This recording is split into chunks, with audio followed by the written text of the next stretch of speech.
Welcome to Chinese History and Mythology.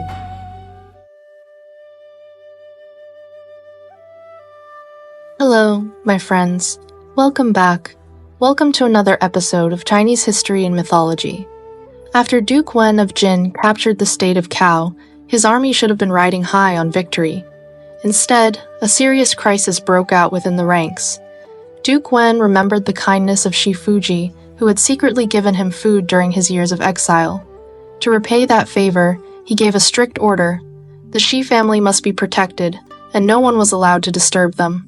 But Wei Chou and Dianji, proud of their military achievements, felt deeply dissatisfied. In their view, they had captured the ruler of Cao and killed enemy generals, yet they received no special praise. Meanwhile, an old favor of just one meal was treated with such importance. The more they thought about it, the more unbalanced they felt. After drinking too much, they lost control. Without permission, they led soldiers to set fire to Shifuji's home. Flames rose into the sky. Innocent people were killed and injured. Wei Chou himself was badly burned in the fire and nearly died. Huyan and Su Chen rushed to put out the flames and investigate what had happened. That very night, they sent urgent word to Duke Wen. When Duke Wen heard the news, he was furious. He personally entered the city to visit Shifuji. Shifuji had been poisoned by smoke. He opened his eyes, saw his ruler one last time, and then passed away. Duke Wen was overwhelmed with grief. He arranged a grand funeral and took in Shifuji's young son, raising him as his own, to repay the old kindness. But beyond personal loyalty and gratitude, there was something even more important: the law. Duke Wen immediately ordered that Wei Chou and Dianji be punished according to military law. Zhao Cui tried to persuade him. He reminded the Duke that the two men had followed him through 19 years of exile and had just earned new military merits. Perhaps they could be treated with leniency. But Duke Wen remained firm. He said that a state stands on its laws. If generals can rely on their past achievements to disobey orders without punishment, then a ruler is no longer a ruler, and ministers are no longer ministers. In the end, he decided to carry out justice according to the law. However, when he heard that Wei Chou was seriously wounded, he left room for consideration. He sent Zhao Cui to see him. If Wei Chou was dying, the sentence would be carried out as ordered. If he could still recover and serve on the battlefield, then another decision would be made. So what choice would Duke Wen finally make? Let us continue the story today. Zhao Cui carried Duke Wen of Jin's secret order and rode by carriage to see Wei Chou. At that time, Wei Chou's chest wound was very serious. He lay in bed and first asked, "How many people have come?" The attendants replied, "Only Marshal Zhao, with a single carriage." Wei Chou gave a cold smile. "He has come to see whether I am alive or dead, so they can deal with me under military law." He immediately ordered them to bring cloth and tightly wrap his chest wound. "I must go out and meet the envoy." The attendants tried to stop him from getting up. He shouted, "I will not die." "Stop talking nonsense." He forced himself to dress as usual and went out to meet Zhao Cui. Zhao Cui asked, "I heard you were injured. Can you still stand?" "The Lord sent me to ask about your condition." Wei Chou said, "When my Lord's envoy arrives, I dare not show disrespect. So I bound my wound and came out to see you. I know I deserve death, but if I can receive pardon, I will spend the rest of my life repaying my Lord's great kindness. I will never act recklessly again." After saying this, he jumped forward 3 times and then leaped upward 3 times, forcing himself to show that he could still move. Zhao Cui nodded. "Take care of yourself. I will speak for you." He returned and reported, "Wei Chou is wounded, but he can still jump. He has not lost his manners and says he wishes to repay your grace. If spared, he will surely repay with his life." Duke Wen replied only, "If I can uphold the law and warn the people, do you think I truly enjoy killing?" At that moment, Junan Linfu brought Dianji under guard. Duke Wen asked angrily, "Why'd you burn Shifuji's house?" Dianji answered coldly, "Ji Zitui cut flesh from his thigh to feed his lord and was still burned to death. Fuji only offered 1 meal. I only wished him to join Ji Zitui at Mount Ji." Duke Wen grew even angrier. Zitui died because he refused reward and office. What crime was mine? He then asked Zhao Cui. Dianji led the arson, disobeyed military orders, and acted without permission. What is his crime? Zhao Cui answered. According to military law, he should be executed. Duke Wen gave the order at once. Dianji was dragged outside the camp gate and beheaded. That was not all. Duke Wen ordered the head to be sent to the Shi family to honor Shifuji, and then hung at the north gate as a warning. He proclaimed to the army, "Whoever disobeys my orders will end the same way." Then he asked again. Wei Chou went with Dianji but did not stop him. What punishment should he receive? Zhao Cui replied, he should be removed from his post and allowed to earn merit to redeem himself. Duke Wen removed Wei Chou from his position as chariot guard and replaced him with Zhou Zhikop. The soldiers whispered among themselves, 19 years of following their lord in exile, yet one violation brought death for one and dismissal for another. From that day on, the army stood in awe, and no one dared to act recklessly again. At the same time, King Cheng of Chu was still besieging the state of Song. He had taken Min and pressed close to Suyang, building camps on all sides, waiting to starve Song into surrender. Suddenly, a messenger from Wei arrived. His name was Sun Yan. He reported that Jin had seized Wulu. The ruler of Wei had fled to Shanyu, and Chu Chu was about to fall. King Cheng said, "My uncle is surrounded. I cannot ignore this." He divided his forces. Cheng Dechen was left to continue the siege of Song with the allied lords, while the king himself led the central army to rescue Wei. The other lords feared for their own states and withdrew, leaving only their generals under Cheng Dechen's command. On the road, King Cheng heard that Jin had attacked Cao. Before he could decide how to respond, another report came. Cao had fallen, and its ruler had been captured alive. King Cheng was shocked. How can Jin move its army so quickly? He stopped at Shen, returned Yanggu to Qi, withdrew his troops, and sent orders for Cheng Dekan to lift the siege of Song. He warned his generals. Duke Wen wandered for 19 years and has now regained his state. It seems heaven favors him. Better to yield, but Cheng Dechen was unwilling. He believed Song would soon fall and insisted on fighting a few more days. He even sent a memorial asking for battle. King Cheng consulted Ziwan. Ziwan said, Jin rescues Song to compete for hegemony. If Shu keeps yielding, Cao and Wei will lose confidence and turn to Jin. Let Shu hold his ground, but warn him not to fight Jin lightly. If peace can be made, withdraw. The king agreed. Cheng Dechen, hearing that he did not need to withdraw immediately, pressed the siege even harder, attacking day and night.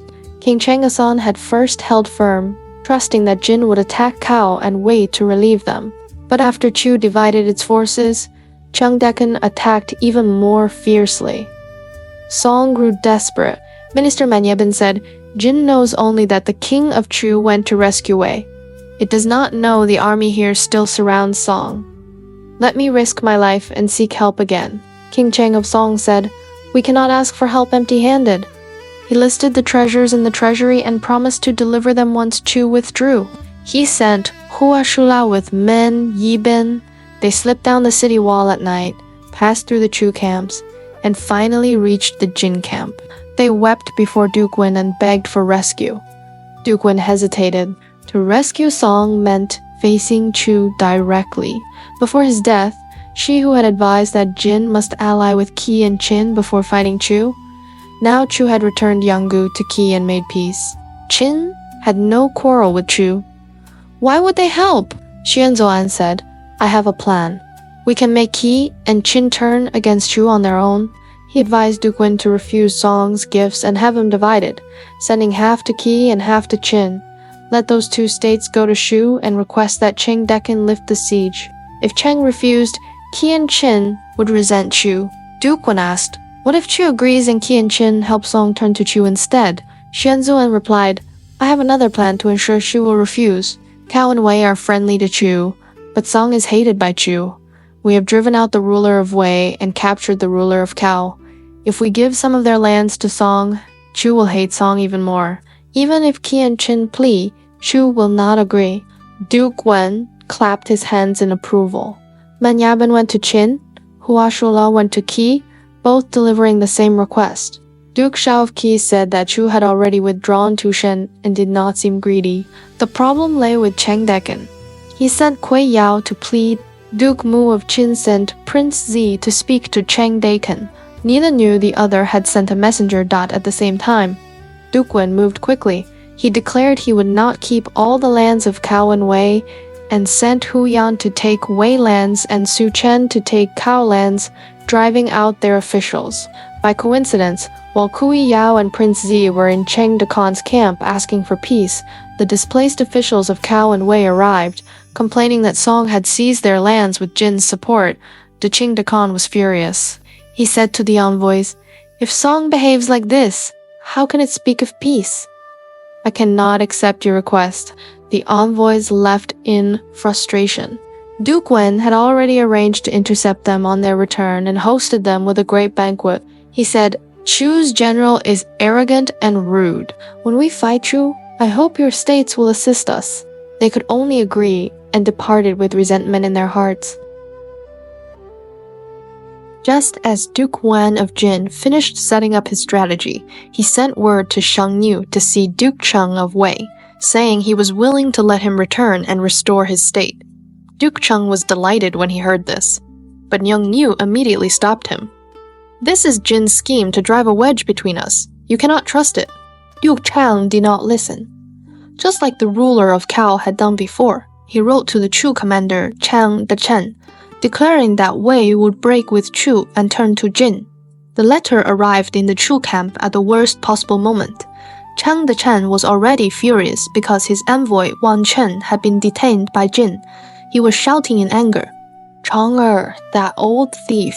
When he was in Chu, I treated him like meat on my chopping board.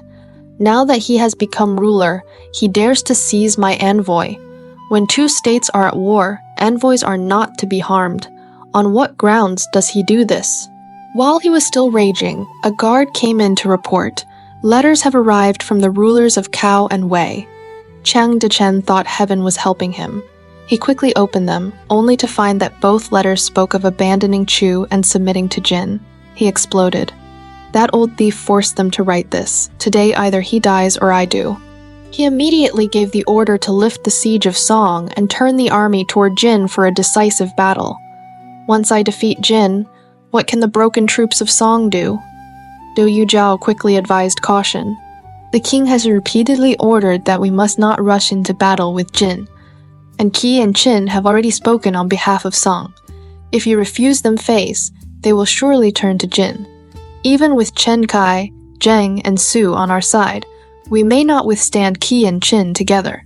"We must first request reinforcements from the king," Chang Dichen said. "Then go at once. The sooner the better." Du Yuzhao hurried to Shen to see the king of Chu. The king's face was dark. "I told you not to fight. Ziyu insists on battle. Can he guarantee victory?" Du Yuzhao repeated Chang Dichen's words.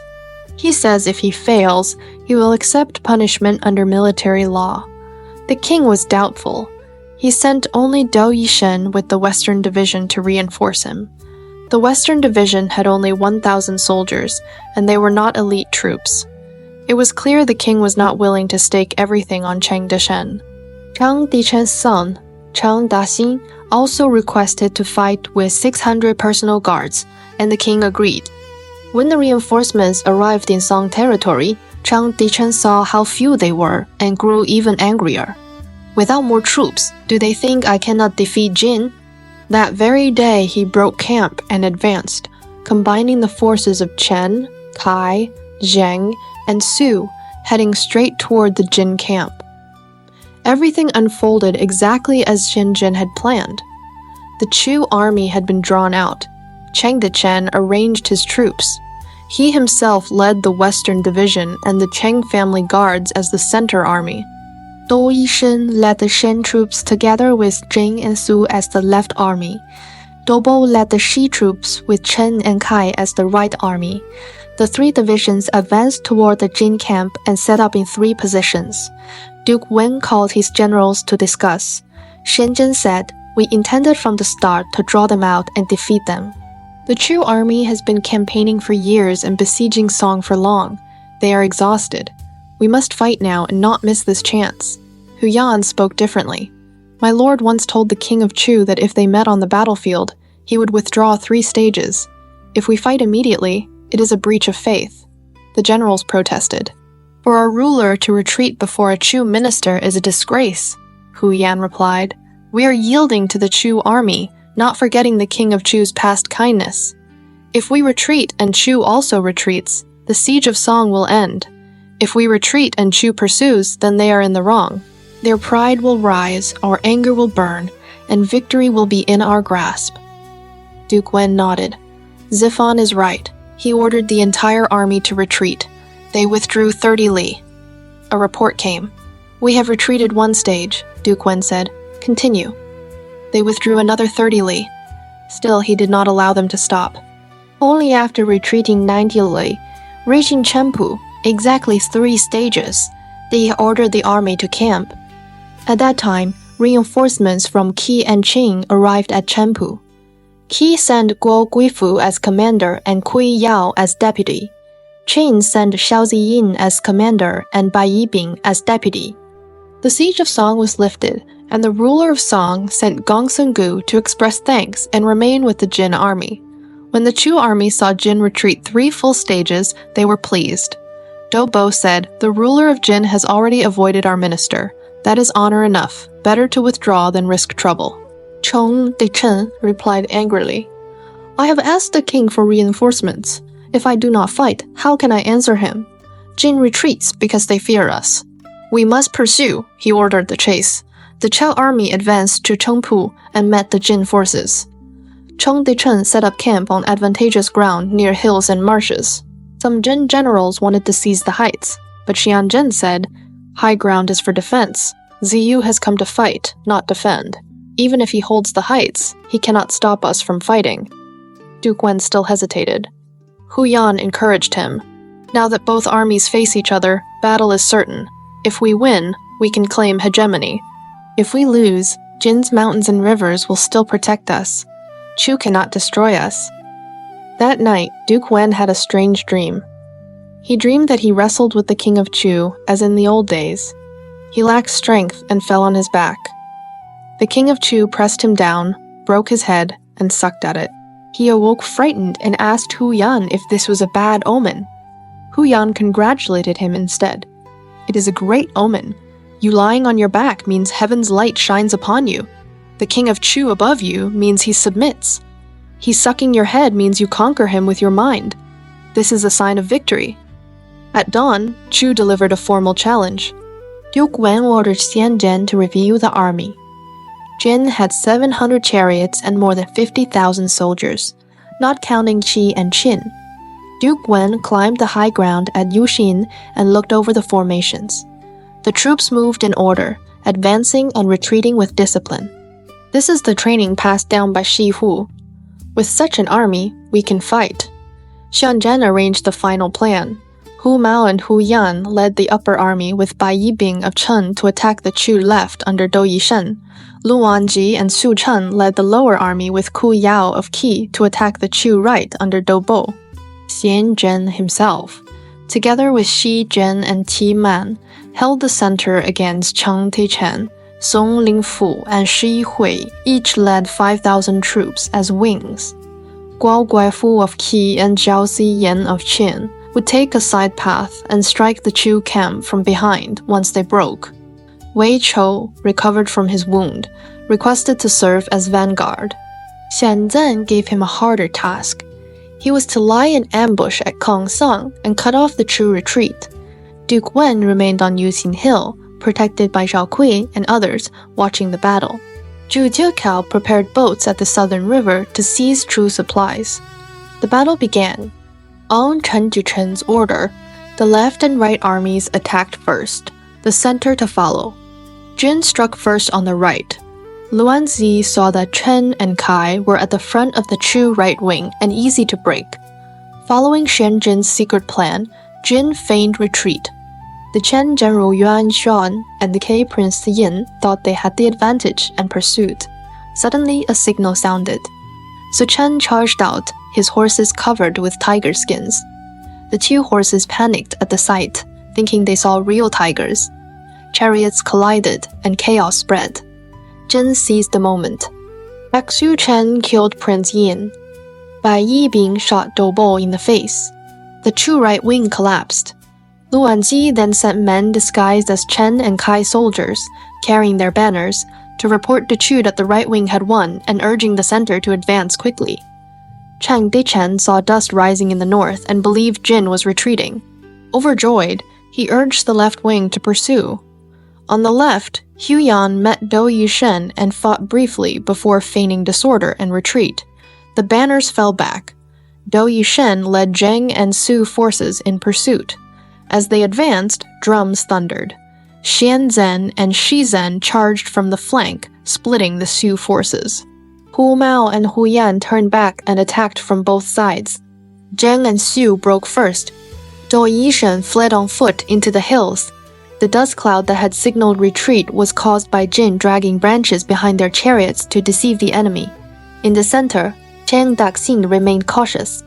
After the second drum, Cheng Daxing challenged. Qi could not resist and engaged him. They fought for more than 20 rounds without decision. Dou Yuzhao shot Qi helmet tassel with an arrow. Qi dared not retreat openly and circled away. Dou Yuzhao did not chase him but charged toward the Jin center, hoping to capture Xianzhen. He even shot down the Jin commander's banner. For a moment, the Jin lines faltered. Zun Lianfu and Xia Mi rushed in to intercept Dou Yuzhao and Cheng Daxing. Then Xiang Zhen and Xi Zhen brought the main force forward. Lu Anji, Xu Chen, Hu Mao, and Hu Yan closed in from both wings like walls pressing forward. Cheng Daxing heard that both flanks had collapsed. His heart sank. He ordered retreat. But the Jin army was numerous and divided the Chu troops into separate pockets. Cheng Daxing fought desperately with 600 guards to protect his father's escape, even turning back to rescue Dou Yuzhao. Dou Yuzhao fought fiercely, and together they broke out with the remnants. Jin had won a great victory. From Yuxing Hill, Duke Wen ordered that the Zhou army be driven out of Song and Wei territory, but not slaughtered excessively, so as not to betray old kindness. Shenzhen halted the pursuit. Qi Man, for disobeying orders and fighting without command, was arrested and held for punishment. After Chen, Caijing, and Su followed Chu into this war, they paid a brutal price. The dead were left behind, the scattered fled, and whatever remained ran back to their own states. No one dared to fight on. Zhang Diten, Zhang Daxing, and Dou Yuzhao finally fought their way out and rushed back toward the Chu main camp, but a scout came screaming, "The camp is already flying the banners of Qi and Qin." It turned out that the Qi general Guo Gufu and the Qin general Shao Ziyin had taken a back road, struck from behind, and seized the Chu camp. All the grain and supplies fell into their hands. Chen Dechen did not dare force his way in. He could only detour behind Mount Yuxian and retreat along the Sui River. Dou Yuxin and Dou Bo arrived with their broken troops, and the surviving Chu forces clumped together, dragging themselves back in disorder. When they reached Kongsang, cannon signals rang out in rapid bursts. A force blocked the road, and the banner read General Wei.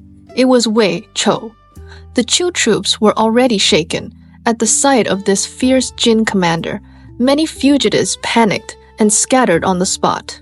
Dao Yuejiao flew into a rage, shouted to hold the men, ordered Cheng Daxing to protect the commander, and rode forward to fight Wei Chou himself. Dao Yueshen and Dao Bo did not dare hesitate and rushed in to assist. Wei Chou held off all three, moving in and out with ease.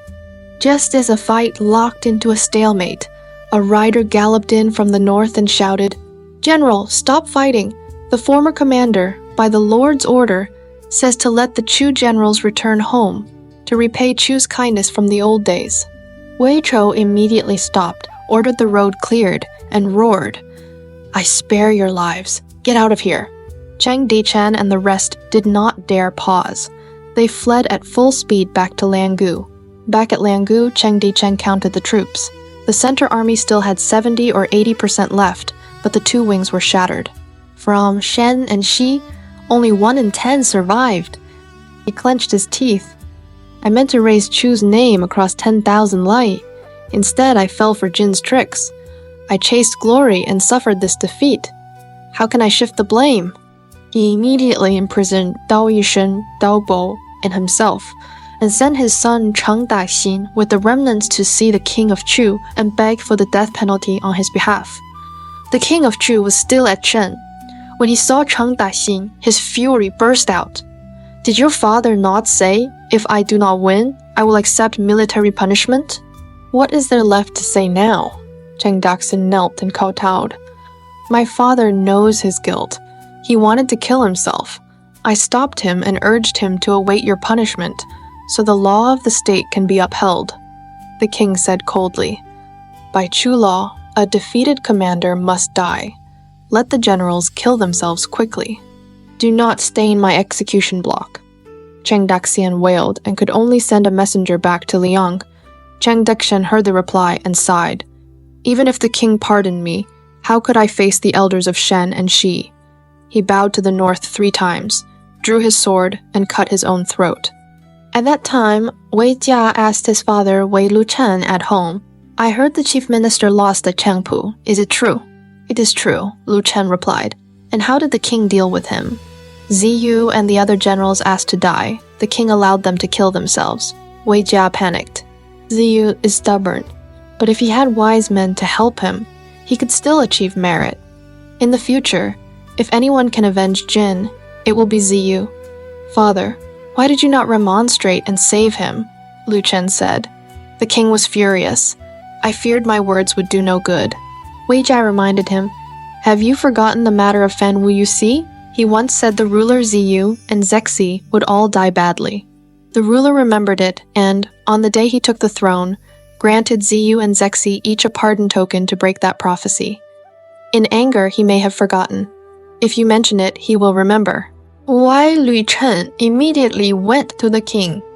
Ziyu deserves death, but you once granted him a pardon token. He can be specially forgiven. The king startled. If you had not said it, I would nearly have forgotten. He had once sent Pan Wang and Cheng Daxin racing with an order. All defeated generals are pardoned. But when the order reached Liangu, Chiang Daichen had already been dead for half a day. Dou Yishen was hanging himself, but his body was too heavy and the cloth tore, so he survived just as the pardon arrived. Dou Bo had planned to kill himself only after handling the bodies, so he also lived. In the end, the only one who truly died was Cheng Dachen. When the king learned this, he regretted it deeply. After returning to Ying, he made appointments and demotions. He raised Wei Luchen to chief minister, promoted Dou Yishen, and sent Dou Bo to guard Xiangcheng. He also pitied Cheng Dachen's death and made Cheng Daxin a high official. When the former chief minister Ziyu heard of the defeat, he sighed, just as Wei Jia predicted. He vomited blood and before dying warned his son Dou Ban that Dou Yuzhao looked fierce and ominous, and that if Yuzhao ever held power he would bring disaster. When that day comes, you must flee. Do not join him in making trouble. After Ziyu died, Wei Luchan soon died as well.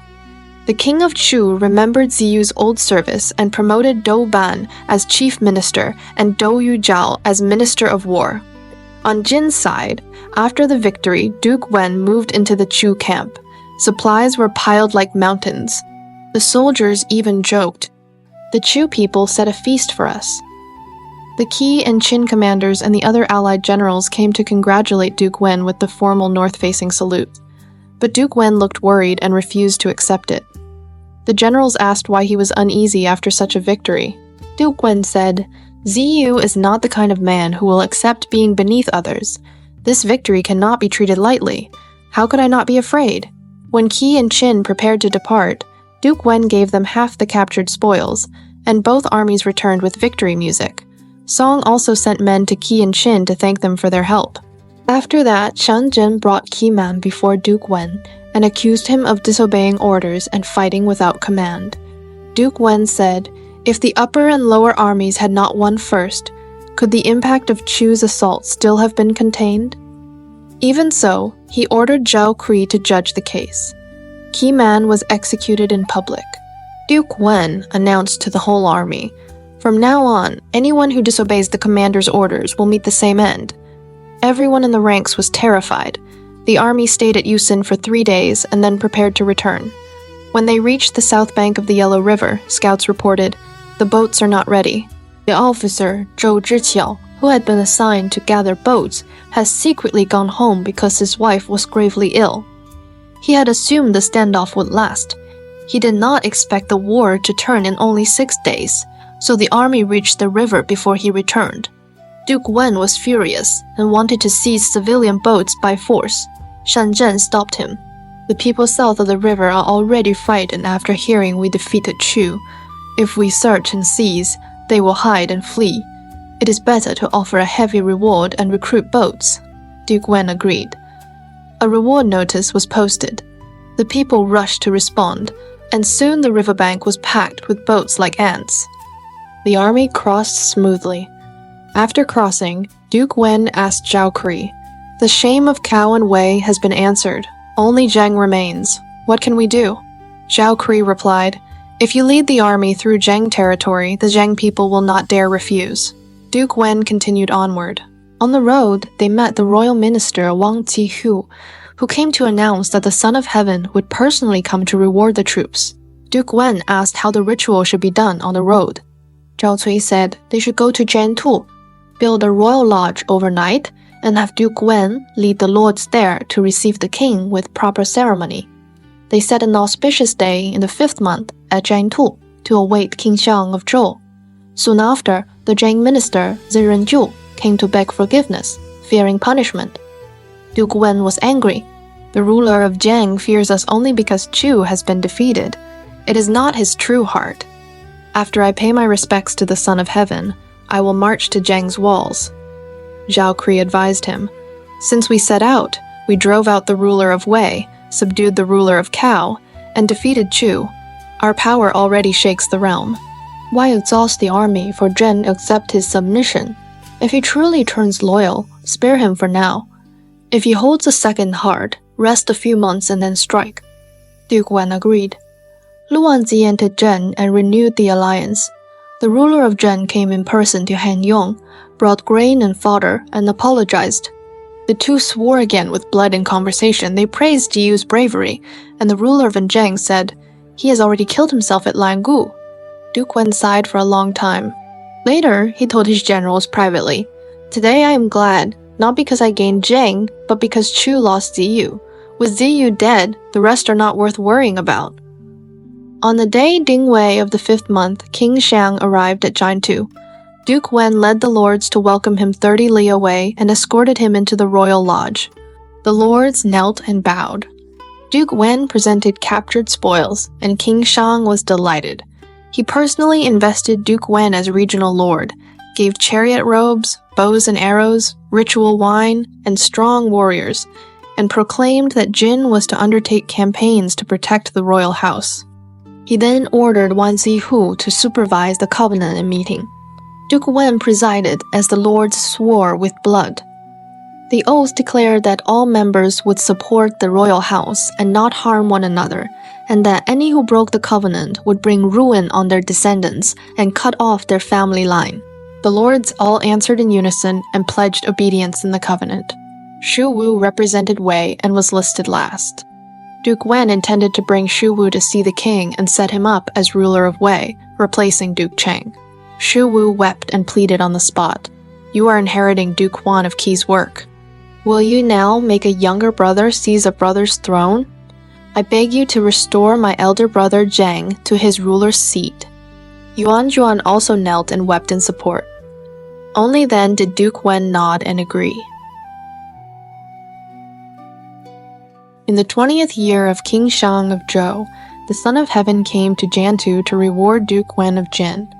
After the rites, he returned to Zhou, and the lords dispersed back to their own states. Wei Chengong was still outside the state. Ever since he listened to Chang Kuan's stirring words, he felt uneasy, so he secretly sent men to investigate. The spies reported that Yuan Shan was serving Shu Wu at the covenant meeting, and Shu Wu's name had even been written into the alliance register. Wei Changong did not bother to verify anything. He flew into a rage. So Shu Wu really set himself up as ruler. Yuan Jian is a traitor, and he even sent his son to spy on me. He drew his sword on the spot and cut down Yuan Jiao, Yuan Jian's son, with one stroke. Yuan Jiao died wrongfully. His attendants fled back to report it. Yuan Shen heard the news and only said, "A son's life and death is heaven's decree. My lord has failed me, but I cannot fail the state." Someone advised him to resign and avoid suspicion. He shook his head. A private grudge is a private grudge. State affairs are a great undertaking. I cannot throw away the great undertaking for a private grudge. At once, he had Shu Wu write to Duke Wen of Jin, asking that Wei Chengong's throne be restored. At the same time, Duke Wen of Jin returned home after receiving his investiture with great splendor. The people came out along the road, old and young together, to welcome him. Back at court, he rewarded merit. He placed Hu Yan first and Xianzhen second. The generals did not understand because the grand strategy at Chengpu was clearly mostly Xianzhen's work. Duke Wen explained it plainly. Xianzhen urged battle. That is a gain for one moment. Hu Yan urged the retreat of 3 encampments to keep faith. That is profit for 10,000 generations. One moment of merit cannot be placed above profit for 10,000 generations. Only then did the generals accept it. Hu Yan added one more request. Zun Shi died loyally in the old turmoil. His descendants should be employed. Duke Wen agreed and summoned Zun Shi's son, Zun Linfu, as a high officer. Then he dealt with discipline. Zhou Zhiqiao had secretly gone home to visit his sick wife and delayed the river crossing. Duke Wen had him seized and carried in the rear carriage. Zhao Cui set the sentence. Zhou Zhiqiao begged for mercy, but Duke Wen cut him off with one line. One who serves his ruler does not even care for himself. How much less for a wife? He was executed on the spot as a warning. On this campaign, Duke Wen had first killed Danji, then killed Qiman, and now killed Zhou Zhiqiao. All were veteran commanders. If they broke orders, he killed them without hesitation. After that, no one in the army dared violate command again. Duke Wen also wanted to expand the army, but he did not dare name it the Sound of Heaven's 6 armies. So he created 3 columns under another title. He appointed Xun Lingfu as minister of the central column, and Xiang Mi and Tu Ji as ministers of the left and right columns. On the surface, it was still 3 armies and 3 columns, but in reality it was already 6 forces, and Jin grew even stronger. At this time, a letter arrived from Wei. Duke Wen opened it and said, "This must be Shu Wu pleading for his elder brother." The letter asked only one thing, that Duke Wen restore Wei's former ruler quickly. Chen also sent an envoy to express Wei Chengong's remorse. Duke Wen replied and allowed Wei Chenggong to return and ordered the commander Xibu Yang not to block him. When Shu Wu received the generous reply, he immediately sent chariots and horsemen to Chen to welcome Wei Chenggong home. Wei Chenggong still did not feel safe. Chuan Kuan warned again, Shu Wu has governed for a long time. The people obey him, and he has even made alliances with neighboring states. You cannot trust this welcome. So Wei Chenggong sent Ning Yu ahead to Chu Chu to test the truth. Ning Yu arrived in Wei and saw Shu Wu in court, seated on the east side facing west, while the central ruler's seat was left empty. When Shu Wu saw him, he stepped down to greet him with great respect. Ning Yu probed on purpose. "Since you handle state affairs, why do you not sit in the central seat?" Shu Wu answered clearly, "That central seat belongs to my elder brother. How would I dare sit there?" Only then did Ning Yu believe him. He also heard Shu Wu say, "I think of my elder brother every day. I only wish he returns soon so my heart can be at ease." They set an auspicious day, Xinwei, in the 6th month, for Wei Chenggong to enter the city. After leaving court, Ning Yu also sounded out public feeling. He heard commanders worrying that when the old ruler returned, he would divide men into those who stayed and those who went with the exile, rewarding one side and punishing the other. Ning Yu swore publicly to calm them. "Whether you stayed or went out, all are credited and none are guilty. If I deceive you, may the spirits punish me." Only then did everyone relax. Xu Wu also ordered Chang Zhang to guard the city gate and instructed him, "If anyone returns from the south, no matter early or late, let them in at once." Ning Yu went back and reported to Wei Chunggong, "Xu Wu truly means to welcome you. There is no malice." Wei Chunggong felt steadier, but Chun Quan feared that his earlier slanders would be exposed, so he advised again, "If you return on the agreed day, Xu Wu may have prepared to harm you. Better to go back early and catch him unprepared." Wei Chunggong listened. He set out at once and allowed Chang Quan to serve as the vanguard. Ning Yu hurried to stop him. "The date is Xinwei. If you arrive early, the people will grow suspicious." Chang Quan turned and accused Ning Yu loudly. "You block the ruler from returning quickly. What is your intention?" Ning Yu did not dare resist strongly. "He only asked to go ahead first to reassure the people." Wei Chunggong agreed and let him depart. Ning Yu reached the gate first. Chang Zhang led him in. Ning Yu said, "The ruler arrives at once." Chang Zhang was startled. "Was it not set for Xinwei? Today is only Wu Chen. Why so fast?" As they spoke, Chuan Quan also arrived, claiming Wei Chunggong was right behind. Chang Zhang hurried to gather his escort and ride out to welcome him. At that moment, Xu Wu had just finished ordering the palace cleaned and was washing his hair in the courtyard. Hearing the ruler has arrived, he was shocked and overjoyed. His hair was not yet tied. He grabbed it with one hand and ran out to greet him. Chuan Quan feared that once the brothers met, the truth would spill out. From a distance, he saw Xu Wu running and drew his bow. One arrow struck Xu Wu in the heart. Xu Wu fell where he stood. Ning Yu rushed forward, but it was too late. When Yuan Xuan heard Xu Wu had been shot dead, he cursed Wei Chunggong as a foolish ruler who kills the innocent, wept, and fled to Jin to lodge a complaint. Wei Chunggong entered the city. He first heard Chang Zhang repeat Xu Wu's instruction. If they come early, let them enter early. If late, let them enter late. Wei Chunggong sighed. My younger brother truly had no other intent. But then Ning Yu arrived in tears. Xu Wu did not even finish washing his hair. He ran out holding his hair to greet you, and Chuan Quan wrongfully killed him. Wei Chunggong was ashamed and could not speak much. He only said, I already know Xu Wu's injustice. Say no more. He went to view the body, placed Xu Wu's head on his knees, and wept loudly. Xu Wu, I returned because of you, yet you died because of me. As he stroked the corpse, Xu Wu's eyes seemed to shine and then slowly closed. Ning Yu said, If Chuan Quan is not killed, how can we comfort Xu Wu?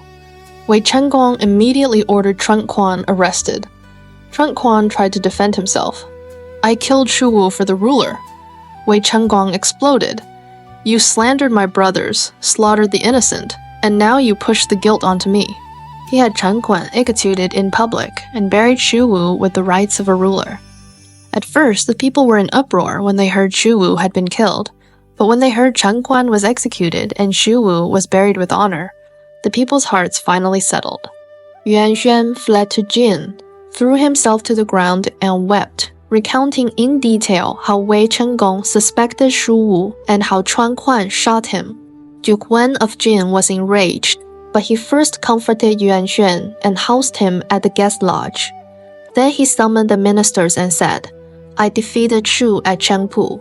At Jijantu, we held the covenant, and the lords followed like shadows. I thought my hegemony could rival Duke Wen of Qi. Yet Qin did not attend the last covenant. Su refused to join.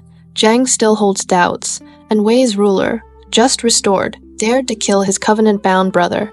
If we do not uphold the covenant and punish strictly, the lords will eventually split. What plan do you offer? Shan Zhen urged, preparing the army and waiting for the command to punish who Yan opposed it. We cannot rush to arms. A hegemon moves among the lords by the Son of Heaven's authority. Though the Son of Heaven rewarded you, we still have not carried out the formal audience rites. Our position has a gap. We should use audience with the Zhou king to summon the lords. Those who do not come can be punished in the Son of Heaven's name. To perform the great rite and enforce the great mandate is the true achievement. Zhao Cui agreed, but warned. If we lead the lords directly into the royal capital, the crowds of chariots and men will shock all along the way.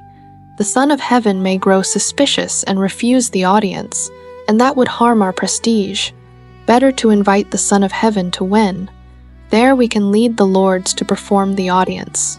Wen also has Shu Dai's new palace, so we need not build again. Duke Wen rejoiced and sent Zhao Cui to Zhou to petition.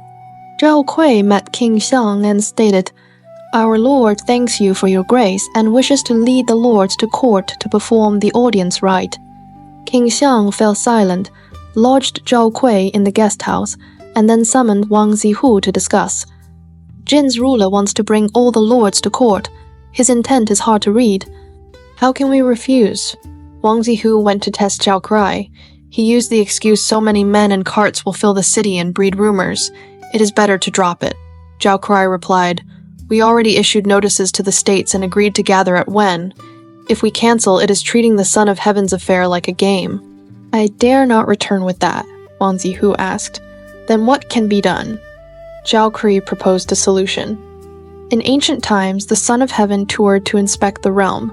Wen is also within the old royal lands. If the Son of Heaven comes to Haiyang in the name of a royal tour, our Lord can then lead the lords to perform the audience there. Above, it preserves royal dignity. Below, it fulfills our Lord's loyal respect. King Xiang was delighted and set an auspicious day in the 10th month of winter to arrive at Haiyang. Zhao Cui returned and reported. Duke Wen then notified the lords to gather at Wen on the first day of the 10th month. When the day came, Qi, Song, Lu, Kai, Qin, Zheng, and others arrived in succession. Chen's new ruler came in mourning clothes as well, and small states like Zhu and Zhu did not dare miss it.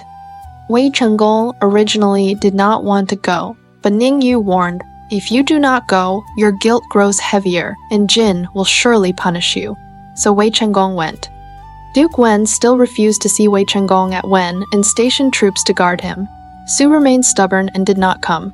Within a day, King Xiang arrived at Wen. Duke Wen led the lords to welcome him into the new palace, and Duke Wen bowed and reported. Before dawn the next day, the 10 states' rulers, dressed in full ceremonial attire, brought rich tribute and performed the audience rites in perfect order. The scene was grand, dust rising in clouds, and all were eager to glimpse the Son of Heaven's face. Once the ceremony ended, Duke Wen of Jin immediately reported to King Xiang of Zhou, face to face, that Wei Chou had been wrongfully killed. He asked the king to permit a full hearing and invited Wang Zihu to judge the case together. King Xiang nodded and agreed.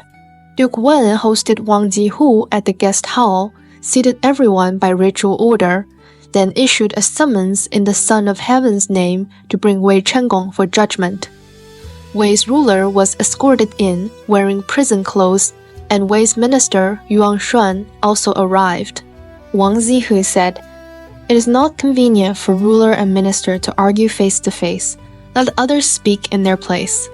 So Wei Chou was kept waiting in the corridor, with Ning Yu guarding him at arm's length. Zhen Zhuangzi spoke for Wei Chengong's defense, and Shi Rong acted as the judicial officer to verify the facts. Yuan Xuan laid out the whole chain of events in one breath. Wei Chengong fled to Xiangniu, entrusted Shi Wu with the state, then later believed slander, first killed Yuan Zhao, and then mistakenly killed Shi Wu. Zhen Zhuangzi tried to excuse Wei Chengong. It was all Chuan Kuang's instigation. The ruler merely listened in error. Yuan Xuan immediately struck back. At the start, Chuan Kuang even urged me to support Taishu as ruler. I refused because I respected Taishu's devotion to his elder brother. Because of that, Chuan Kuang turned around and sowed discord. If the ruler had not already suspected his younger brother, how could Chuan Kuang's words ever have entered his ears? I sent my son Yuan Zhao to accompany him to show I had no second heart, and he was killed for nothing. The intent behind killing Yuan Zhao is exactly the same intent behind killing Taishu later. Shi Rong cut in and accused Yuan Xuan of holding a grudge and seeking private revenge. Yuan Xuan refuted him on the spot. I have long said it, killing my son is a private grudge. Guarding the state is the great matter. If I only remembered private hatred, then when Taishu wrote to Duke Wen to restore Wei Changong, that letter draft was written by my own hand. If I hid private hatred, why would I write it at all? He added that he once hoped Wei Changong would repent, but instead, Wei Changong ended up bringing disaster upon Taishu. Xu Rong switched tactics. Taishu was a subject. Rulers have wrongfully killed subjects since ancient times. Later, Wei Changong also executed Tran Quan and buried Taishu with honor. Rewards and punishments were made clear. What crime remains? Yuan Shuan answered with historical examples and pressed him down. Jie wrongfully killed Guan Longfeng, and Tan cast Jie out. Zhou wrongfully killed Bai Gan, and King Wu punished Zhou. Even subjects, when they see loyal men wronged, rise with righteous armies. How much more when Shu Wu was a brother and had the great merit of holding the state in trust? Wei Changong is only a feudal lord. Above, he obeys the Son of Heaven. Below, he obeys the regional hegemon. How can you say there is no guilt? Xu Rong was forced into silence, then seized another point. If you were loyal, why did you flee the moment Wei Changong returned to the state? Yuan Shuan answered bluntly. If he cannot tolerate Taishu, how could he tolerate me? I did not flee to save my life. I fled to clear Taishu's injustice. Hearing this, Duke Wen said to Wang Zihu, From what we have heard, Yuan Shuan has the stronger case. Wei Changong is the Son of Heaven's vassal. I cannot kill a ruler on my own authority, so I will first punish the ministers who followed him. He shouted an order to execute all who had accompanied Wei Changong. Wang Zihu hurried to stop him. He said Ningyu was a worthy minister and had nothing to do with this case. Xi Rong had judged unclearly and should be punished first. Jin Zhongzi knew he was in the wrong and could be treated lightly. Duke Wen followed that ruling. Xi Rong was beheaded. Jin Zhongzi had both feet cut off, and Ning Yu was temporarily spared. Wei Changong was placed in a caged cart.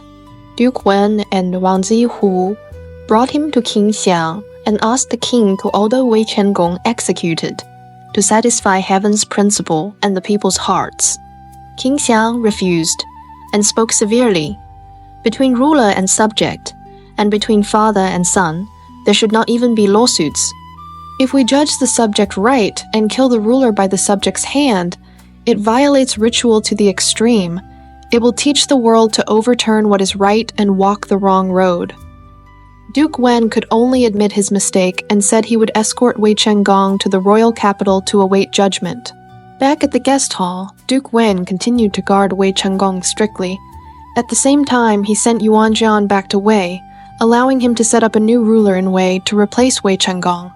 Yuan Jian returned and told the ministers, Wei Changong's death sentence is fixed. By Qingxiang's command, we must choose a worthy ruler. The ministers elected Shu Wu's full younger brother, Prince Xia, styled Zixia, to take the throne, citing, when the elder brother ends, the younger succeeds. Yuan Shuan became chancellor, with Sima Man, Sun Yan, and others assisting. Wei's new regime was stabilized for the moment. When King Xiang returned to Luoyang, the lords escorted him out of Heiyang territory. On the surface, Duke Wen ordered Xiang Mi to escort Wei Changong to the capital. In secret, he played a harsher hand. He sent the royal physician Yan to travel with them, to treat illness, in name, but in fact, to teach him to kill Wei Changong with poisoned wine, and threatened him, if he did not do it properly, he himself would die. He also urged Yan Mi to finish it and report back that same day. After King Xiang left, the lords had not yet dispersed when Duke Wen announced publicly that Xu had long clung to Chu and had been disrespectful to the royal visit, so he would lead the lords to punish Xu. The states all agreed. Only Zheng's ruler felt a chill. Seeing how harsh Duke Wen had been toward Cao and Wei, he feared old accounts might fall on Zheng as well. He used an epidemic at home as an excuse to depart early, and secretly sent word to the king of Chu that Jin was going to attack Su. Su also appealed to Chu for rescue. The king of Chu said his army had only just been defeated and it was not suitable to fight again, so he would not rescue Su. The lords surrounded Yingyang. With no way out, Su's ruler came to surrender with hands bound behind his back and a jade disc in his mouth, and presented gold, jade, and silk to reward the armies. The lords then withdrew. Before the withdrawal, Cao Gong was still imprisoned at Wulu. He urgently sought someone persuasive to plead with Jin. A minor official, Hu Nu, carried heavy gifts to see Duke Wen. At that moment, Duke Wen was exhausted and ill. He dreamed of a richly dressed monster begging for food, and after the dream his illness worsened. The diviner Guo Yan was called to cast omens. Hu Nu used vessels and silk to bribe Guo Yan, and instructed him to use ghosts and spirits to speak on Cao's behalf.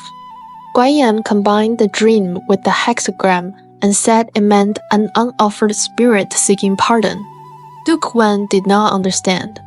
Guo Yan then pointed directly to Cao Shu Shendo, once shared merit with the Zhou house, yet now Cao's ruler had not been restored, so he appeared as an unoffered spirit in the dream. Duke Wen suddenly understood, and his illness lightened at once. That very day he sent men to release Cao's ruler, restore his state, and even return the land that had been cut to Song. Once freed, Cao's ruler immediately brought troops to thank Duke Wen and joined the lords in surrounding Su. On the other side, Wei Chou was escorted to the royal capital. The Duke of Zhou suggested confining him in a guest lodge for self-reflection. King Shang did not want it too heavy and also did not want it too light, so he converted a civilian house into a prison room. In name, it was confinement, but in fact, it was protection. Ning Yu still stayed close, never leaving Wei Chengong's side. For anything he ate or drank, Ning Yu tasted it first. Xian Mie pressed physician Yan again and again, but Ning Yu's guard was airtight and Yan found no opening. Yan could only confess the truth to Ning Yu. He had been ordered to poison Wei Chenggong, and if he did not, he would die. He wanted to escape by staging a fake death. Ning Yu spoke into his ear. Duke Wen was old and did not trust people, but trusted ghost talk. If Yan used only a little poison and wrapped it in a spirit story, Duke Wen would believe it. Wei Chenggong would also give Yan a small gift. After that, Ning Yu pretended to act under Wei Chenggong's command and asked Yan for medicinal wine, and secretly sent him a box of jade. Yan reported to Xianmi, Wei Chenggong's death is near. He prepared the poisoned wine with a very light dose, mixed in other drugs to disguise the color. Ning Yu, as usual, demanded to taste it first.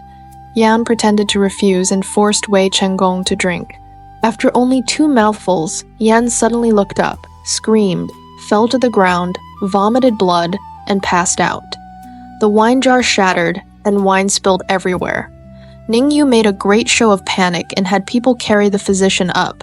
After a while, Yan woke and said he had seen a divine figure descend, ordered by Tang Shu to save Wei Chenggong, who smashed the wine jar with a heavy hammer and frightened him out of his wits. Wei Chenggong also said he had seen the same thing. Ning Yu then made a public scene, insisting he would fight Yan to the death, and the attendants restrained them. Shan Mi arrived, heard the story, and returned to report to Duke Wen.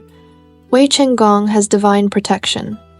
Because the poison was light and the wine thin, Wei Chenggong only fell mildly ill and soon recovered. Yan Yan returned to Jin with their report. Duke Wen believed the divine rescue story, pardoned Yan, and no longer pursued Wei Chenggong's case. Duke Xi of Lu had always been close with the ruler of Wei. When he heard that Wei Chenggong had not been poisoned to death, and that Duke Wen of Jin did not pursue the matter any further, Duke Xi asked Zhang Songchen, "Does the ruler of Wei still have a chance to return and reclaim his throne?" Zhang Songchen said, "He does." Duke Xi asked, "On what grounds?" Zhang Sunchen said, "Duke of Jin dares not kill him openly. He only dares to poison him in secret. And he did not execute the physician Yan either, because he fears the name of killing a feudal lord. Since the ruler of Wei is still alive, he cannot remain on Zhou royal land forever. As long as another lord steps forward to plead for him, Duke of Jin will take the opportunity and grant a pardon. Once the ruler of Wei is restored, he will surely draw closer to Lu, and the lords will all praise Lu for handling it with proper dignity." Duke Shi was delighted. He first sent Zhang Sanchen to see King Shang of Zhou with 10 pairs of white jade discs to plead mercy for the ruler of Wei. King Shang said, "This is Duke of Jin's intention. If Jin had not spoken ill behind his back, why would I dislike the ruler of Wei?" Zhang Sanchen said, "Our ruler also wishes to go to Duke of Jin and ask for mercy, but without the Son of Heaven's approval, I dare not go on my own." King Shang accepted the jade discs, which counted as silent consent. Zhang Sanchen immediately went on to Jin to see Duke Wen, presented another 10 pairs of white jade discs, and said, "My ruler and the ruler of Wei are like brothers. The ruler of Wei has offended you, and my ruler cannot rest in peace day after day. Now that even the ruler of Cao has been released, my ruler is willing to use this modest gift to redeem the ruler of Wei." Duke Wen said, "The ruler of Wei is in the royal capital and is the son of heaven's offender. How can I decide this on my own?" Zhang Sanchen said, "You act in place of the Son of Heaven to lead the lords. If you pardon him, it is still the execution of royal authority. What difference is there?" Xian Mi also spoke from the side. "Lu and Wei are close. If the ruler of Wei is released, both states will lean even more on Jin. There is no harm to our lord." Duke Wen nodded and ordered Xian Mi and Zhang Sanchen to go again to the royal capital and ask King Shang to make the final decision. So Wei Chengong was released from confinement and permitted to return home. But in Wei, Yuan Zhuan had already set up Prince Xia, styled Zixia, as ruler, and the city defenses were inspected with extreme strictness.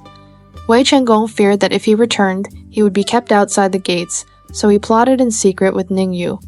Ning Yu said, "Zhou Chuo and Ye Jin helped install Zixia, yet they did not obtain the ministerial rank they wanted, so they hold resentment. We can draw them in as inside support. I also have a close acquaintance, Kong Da, a descendant of Kong Fu of Song, and he has learned. Zhou and Yi also know the Kong line. If we, like Kong Da, lure them with the promise of high office, and have them kill Yuan, then the rest will be easy," Wei Chengong said. "Handle it secretly. If it succeeds, I will not begrudge the rank." Ning Yu first spread word that the ruler of Wei had no face to return and would flee to Chu. Then he gave Wei Chengong's handwritten letter to Kong Da and had it delivered in secret to Zhou Chuo and Yi Jiang, with instructions for action. Zhou Chuo and Yi Jiang agreed on the plan. "Yuan Song will surely patrol the walls at night. We will hide ambush troops at the gate. When he arrives, we strike and kill him at once, then rush into the palace and kill Zixia as well. We clear the palace and welcome Wei Chengong back. No one will have greater merit than us." At dusk, Yuan Zhuan patrolled to the east gate. Zhou Chuo and Yi Jin stepped up and tested him with talk. Yuan Shen asked, "Why are you both here?" Zhou Chuo said, "People outside say the former ruler has already entered Wei territory. Have you not heard?" Yuan Shen was startled. "Where did that come from?" Yi Jin said, "They say Ning Yu has sent people into the city to ask the ministers to go out and welcome him. What will you do?" Yuan sneered. "Nonsense! The great position is already settled. How could we welcome the former ruler again?" Zhou Chuo turned hostile at once. "You are the chief minister. You know nothing of such a great matter. What use are you?" Ye Jin grabbed Yuan's hands. Yuan struggled. Zhou Chuo drew his blade and struck down, splitting off half his skull. The ambush troops surged out, and Yuan Zhuan's attendants scattered in panic. The two shouted as they advanced. "Wei Chengong has brought troops from Qi and Lu and is outside the city. People, stay inside. Do not stir." The common people were frightened and shut their doors. The court officials also half believed and half doubted, and none dared move. Zhou Chuo and Yi Jin used the chaos to kill their way into the palace. Prince Xia was drinking with his younger brother, Ziyi, when the uprising broke out. Ziyi drew his sword and went out to scout, met Zhou Chuo, and was killed on the spot. They searched for Prince Xia but could not find him. Only at dawn did they learn he had thrown himself into a well. Zhou Chuo and Yi Jin posted Wei Chengong's handwritten letter in the court hall and loudly called on all officials to welcome Wei Chengong back into the city, and restore him to the throne. After Wei Chou regained power, he kept his promise. He granted Zhou Chu and Ye Jin the rank of High Minister and had them wear official robes to accompany him to the ancestral temple for sacrifice. At first light, Zhou Chu rode ahead and reached the temple gate. Suddenly, he turned his head and shouted, "I am the Grand Officer Yuan Zhuan. You coveted the empty glory of high rank and killed my father and son, and you still wear official robes to worship at the ancestral temple. I will drag you to see Taishu and Zixia. Let us see what you can say." Before the words ended, blood flowed from all 9 openings, and he died stiff in the carriage. Yi Jin arrived behind him, saw this, and was terrified. He immediately removed his ministerial robes, claimed he had caught a chill, and fled home. Wei Chengong had no choice but to appoint Ning Yu and Kong Da to accompany the sacrifice. After returning to court, Yi Jin's petition to resign his rank was already submitted. Wei Chengong saw that Zhou Chu's death was strange and did not force Yi Jin to stay. Within a month, Yi Jin also died of illness. The two had done an unrighteous deed for the sake of rank, yet they did not enjoy a single day of wealth, and instead earned 1,000 years of condemnation. Wei Chengong wanted to appoint Ning Yu as chief minister, but Ning Yu yielded the post to Kong Da. So Kong Da became chief minister, and Ning Yu became second minister. Kong Da then planned for Wei Chengong, and pushed the deaths of Yuan Xuan and Prince Xia entirely onto the already dead Zhou Chu and Yi Jin. He sent envoys to Jin to thank Duke Wen, and Duke Wen did not pursue the matter. After a full year of rest, Duke Wen raised the matter of Jian again in court. The old grievance with Jin has not been repaid, and now they have turned behind our backs to show loyalty to the King of Chu. I intend to unite the lords and punish Jin. What do you say? Shen Zhen said. The lords have already labored again and again. To raise troops for Jiang now is not the way to settle the central plain. Our forces are strong and our generals are ready. We do not need outside help. Duke Wen said, The ruler of Qin left with an agreement with me. He must act together with us. Tian Zhen advised, Jin is the throat of the central plain. If we attack it together with Qin, Qin will surely contend for profit. It is better to use only Jin troops. Duke Wen did not listen. He still sent word to Qin of the date.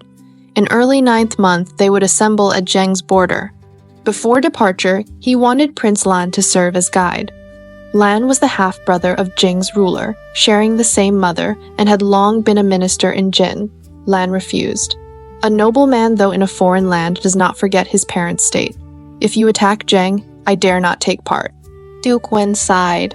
You truly do not forget your roots. So he left Lan at the eastern border, and in his heart began to consider supporting him as ruler of Zheng. Jin troops entered Zheng territory. Duke Mu of Qin also arrived with Bailey Shi, Meng Mingxi, and the rest, bringing 200 war chariots to join.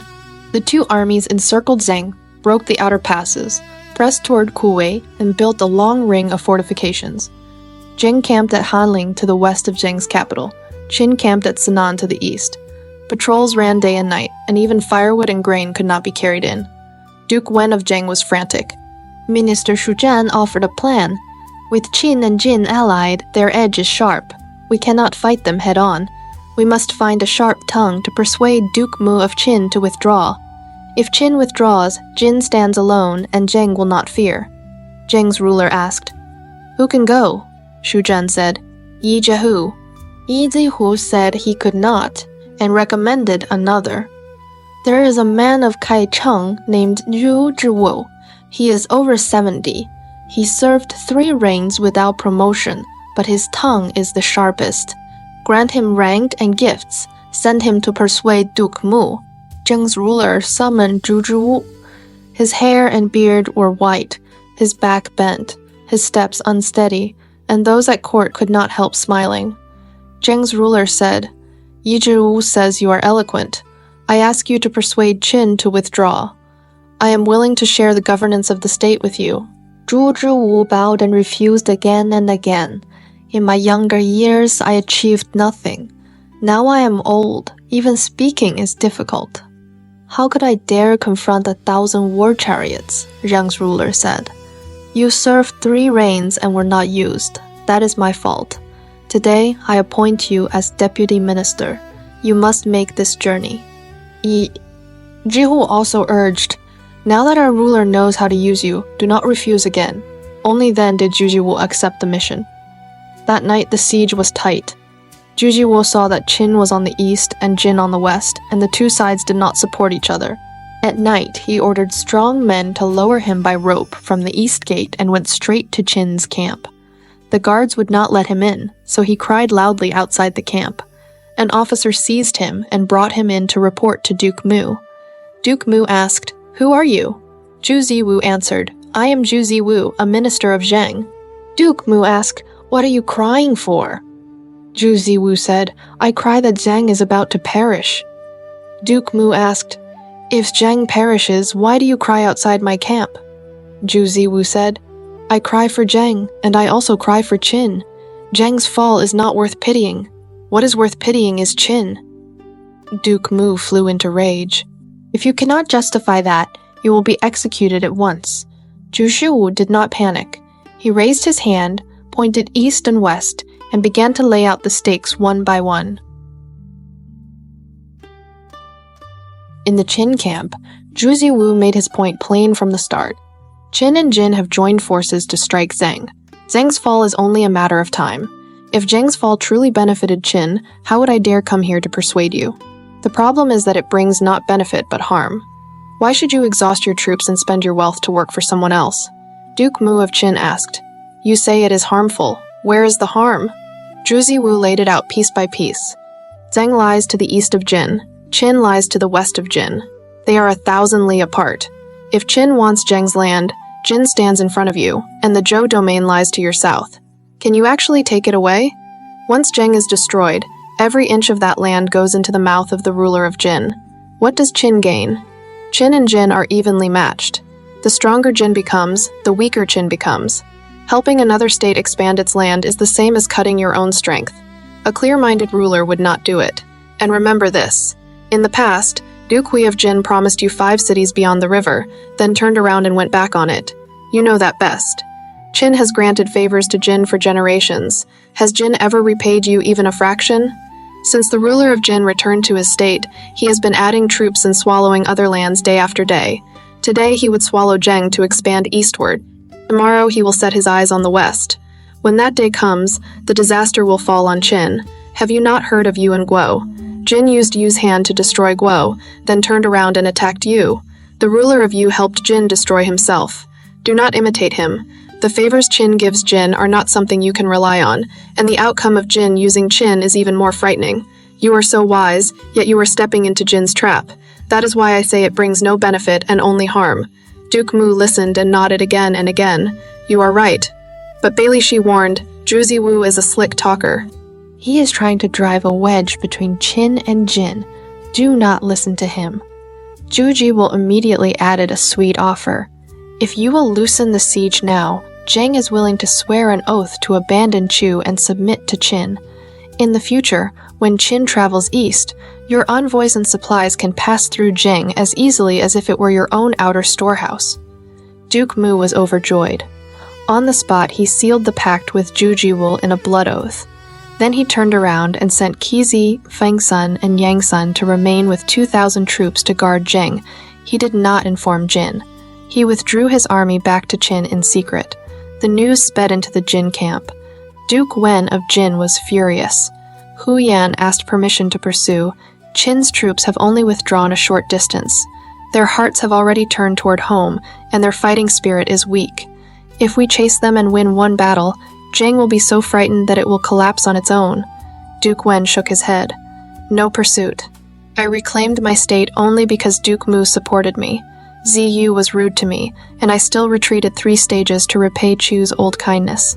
How could I strike Qin, who is tied to me by marriage? Besides, even without Qin, I have no fear in besieging Zhang. So Jin kept half its forces at Hanling and continued to encircle Zhang as before. On Zhang's side, the ruler grew anxious and asked Zhi Wu, You persuaded Qin to withdraw, but Jin will not withdraw. What should we do? Zhu Jiwu said, I have heard that Prince Lan is favored by the ruler of Jin. If you send men to welcome Lan back and use him to seek peace from the ruler of Jin, the ruler of Jin will most likely agree. The ruler of Zhang said, "This still must be done by you." Minister Shi Shenfu stepped forward. Zhu Jiwu is too exhausted. I am willing to go in his place. He carried rich gifts out of the city, entered the Jin camp, and met Duke Wen. He first presented the treasures, then delivered the ruler of Zheng's message. We live close to Chu, so we do not dare cut ties openly, yet we also do not dare leave Jin's protection. You are angered, and we acknowledge our guilt.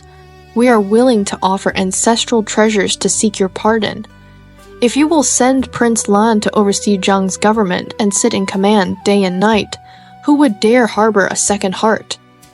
Duke Wen gave a cold smile. You first tried to drive a wedge between me and Qin. Now you come seeking peace. Is this not a delaying tactic while you wait for Chu to come to your rescue? If you want me to withdraw, you must agree to 2 conditions. Shi Shenfu asked, "What 2?" Duke Wen said, "Establish Prince Lan as heir, and hand over your strategist, Xu Zhan. Only then will I believe your sincerity." Shi Shenfu returned to the city to report. The ruler of Zhang was torn. "I have no sons, so naming Lan as heir can be done. But Xu Zhan is my right arm. How can I hand him over?" Xu Zhan immediately asked to go. When the ruler is anxious, that is the minister's shame. When the ruler is humiliated, that is the minister's death. If Jin will not lift the siege, the state is in danger, and the people are trapped. If I do not go, I leave the humiliation to my ruler. I am willing to go. The ruler of Zhang wept.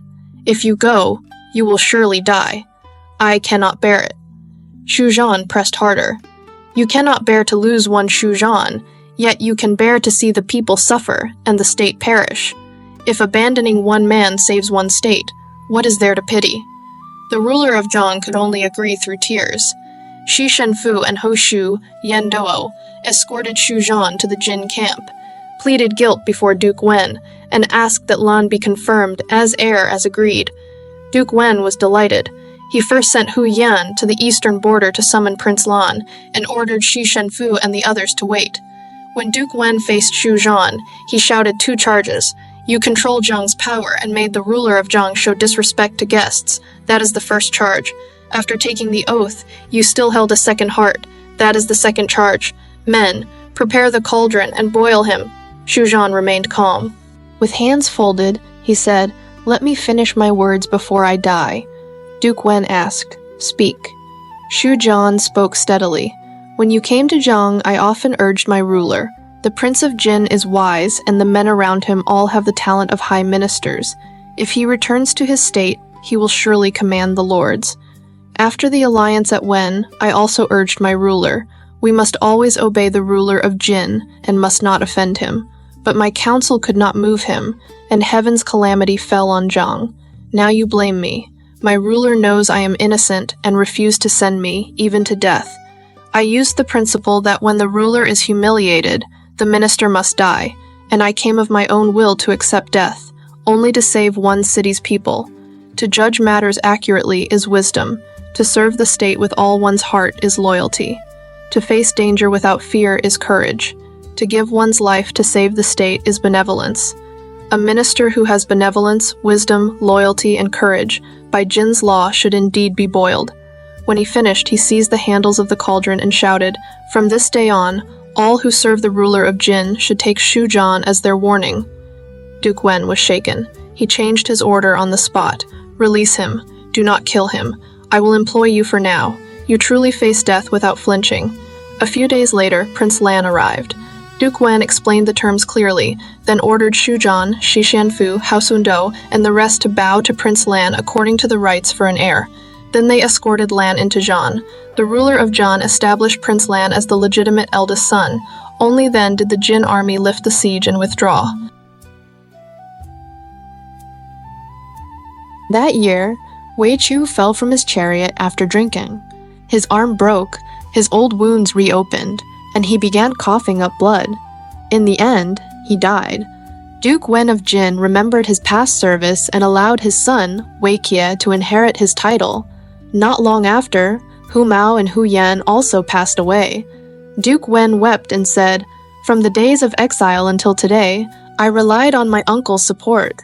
Now that you are gone, it is as if I have lost my right arm. How can my heart not ache?" Su Chen stepped forward. "Your Grace values talent.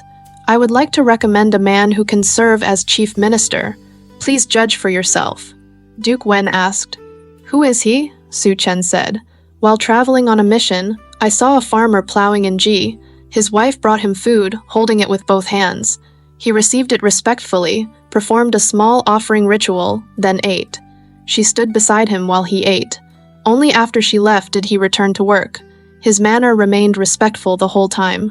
I thought that a man who respects his wife must possess virtue. I asked his name.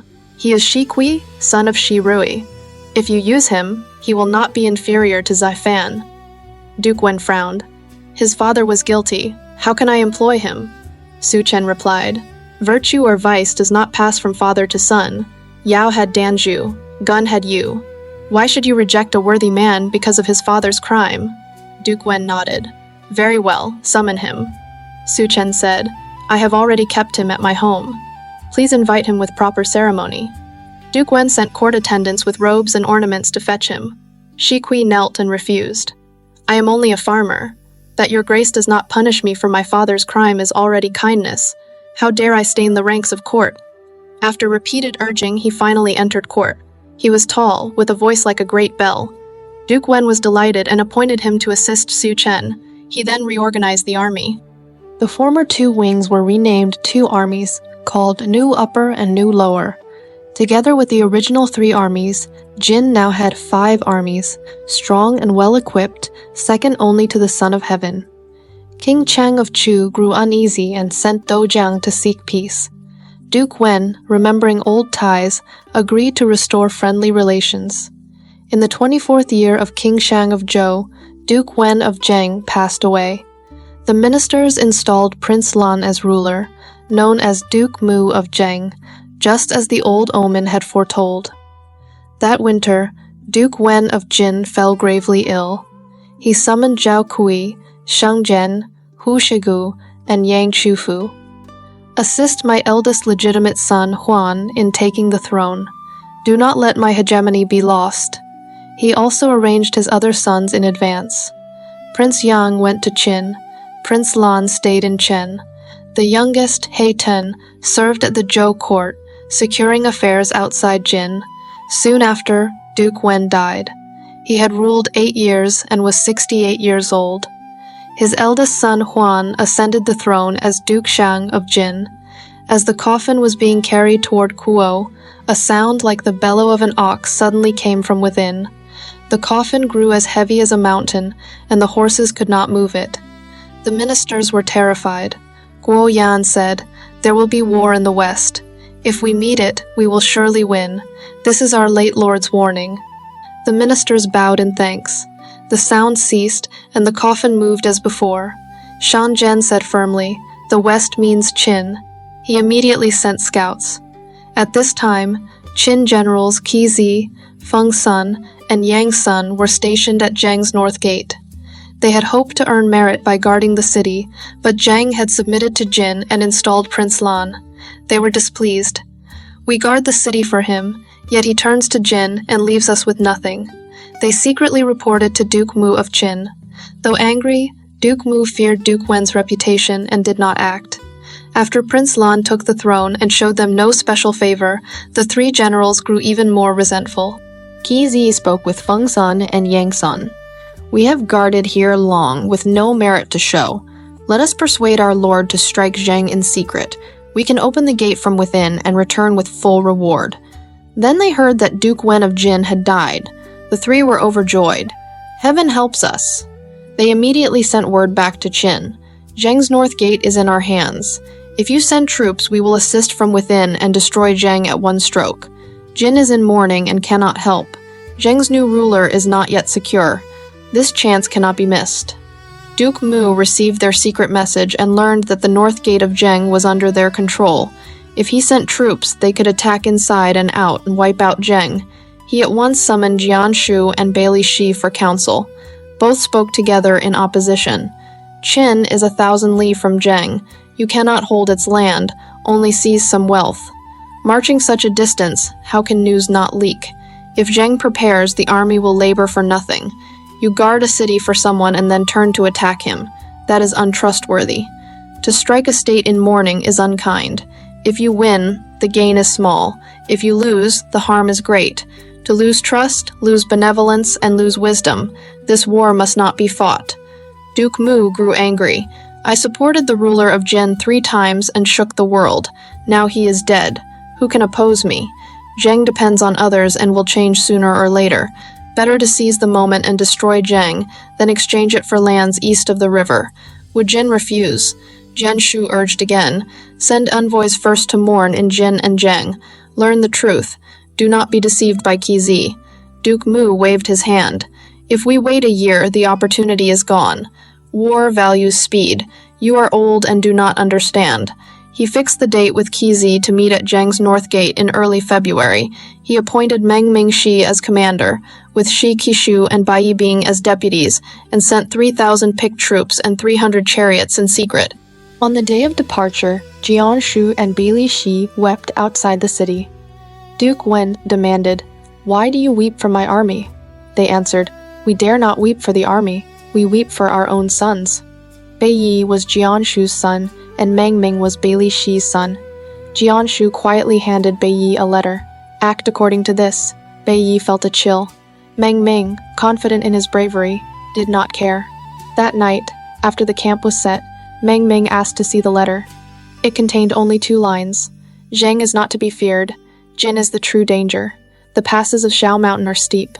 I will collect your bones there. Meng Ming's face changed. He sighed. This is bad. But the arrow was already on the string. The Qin army passed before the Zhou capital gate. Meng Ming said, "Though we are on campaign, we must not be rude." He ordered the men to remove their armor and walk on foot.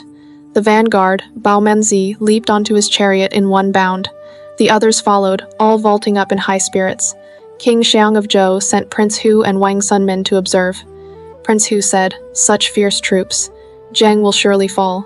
But the young Wang Sunmin said, "When passing the Son of Heaven's gate, one should roll up weapons as well as remove armor." They removed armor only. That is discourtesy.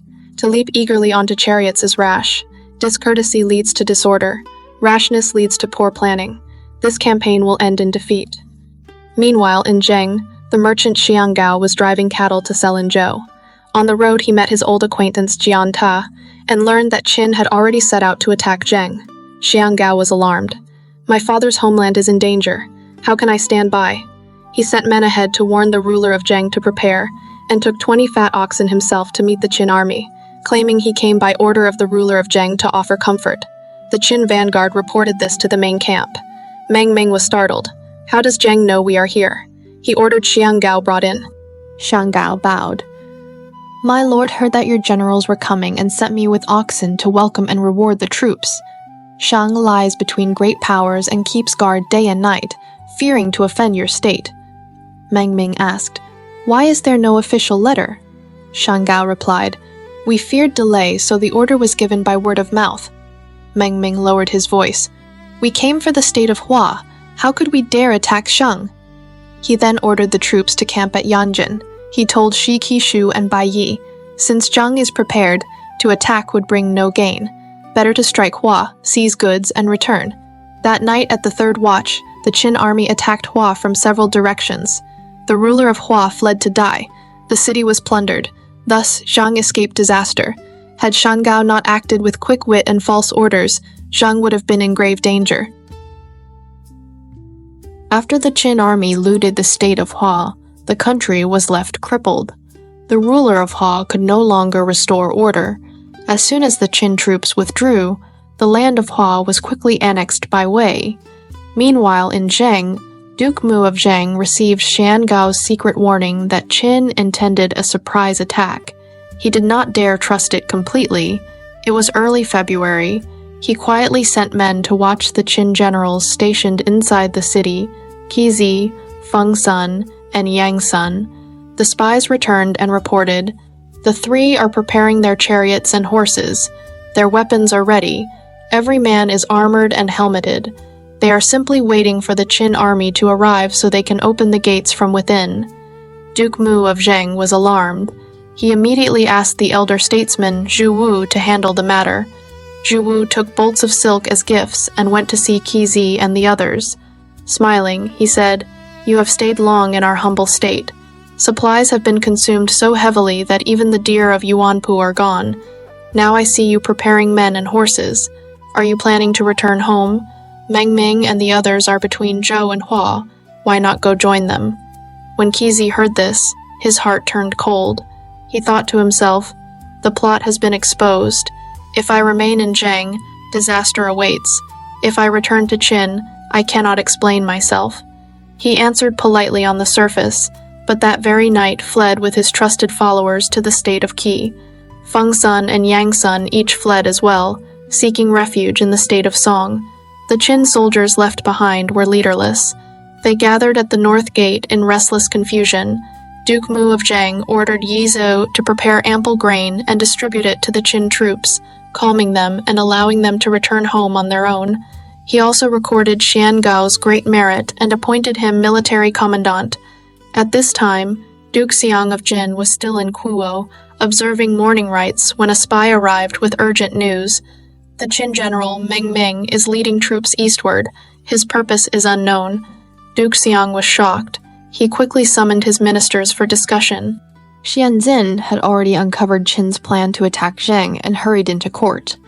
As for how Xianzin would plan the counterattack, we will continue the story in the next episode.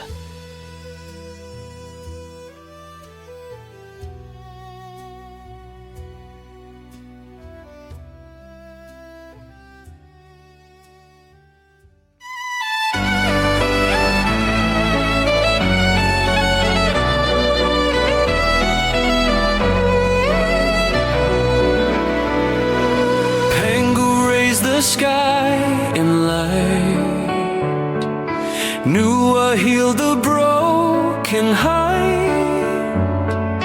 Fuxi traced the world's design. Every age leaves stories bright. Yaya dynasty shaped bronze. Shang dynasty cast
leave stories bright. History and myth ignite in endless light. China's history moves in mystery through the night. Footsteps of this land enchant the world in light.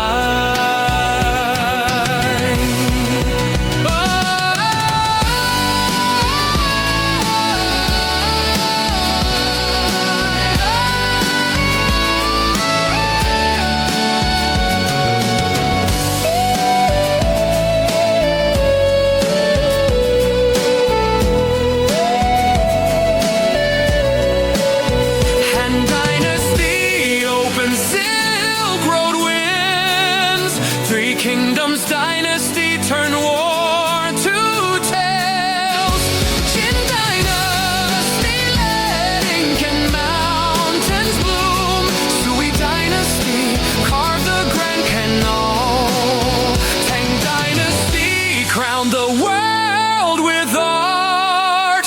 Long dynasty raise, learning's fly.